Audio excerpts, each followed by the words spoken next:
No jobs on a dead planet, warns world's top union leader. Here's a summary of the article. There are no jobs on a dead planet, the International Trade Union Confederation's General Secretary, Sharon Burrow, told the Sydney Morning Herald and The Age. Our motto is "You can't deny that climate change is real. I'm shocked to see that some of our people in Australian Parliament still do," she said. Ms. Burrow, a former secretary of the Australian Council of Trade Unions who received the Companion of the Order of Australia in last week's Queen's Birthday honours, said while workers in fossil fuel industries have brought us prosperity and deserve respect, Australian unions should join the international movement in making climate change a priority as the globe was at a critical turning point. We will work to see no one is left behind, Ms. Burrow said. That's why we fought and won the idea of just transition in the Paris Agreement, and now we're working to see agreements with governments, with employers, to make sure that workers and their families are supported but also so that their community have hope for the future. Ms. Burrow said she had always had the view that workers would see the sense about the environmental imperative to phase out coal, but acknowledged the concerns of those living in areas of unemployment.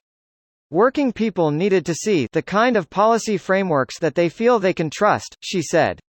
This post received a score of 18,636, with an upvote ratio of 91%.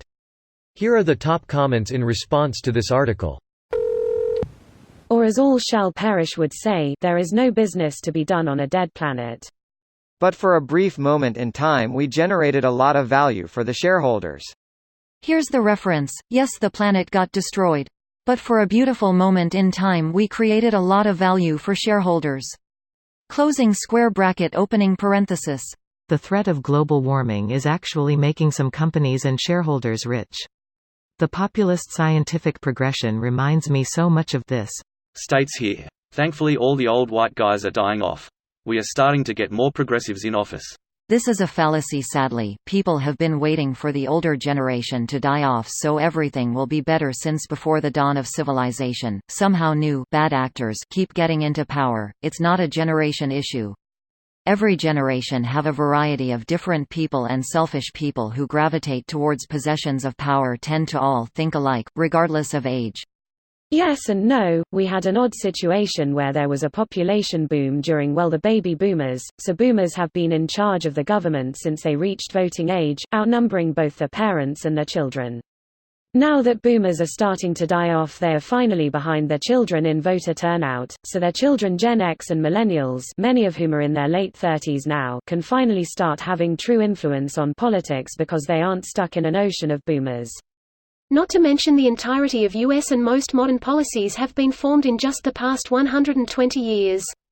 We've had a huge economic and technological boom in that time span, so to say something like, "This the way generations have always been, and will continue to be," is short-sighted.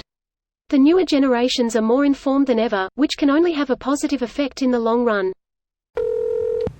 No humans either. Unemployment is zero. So, all good. All of our debt will be gone too.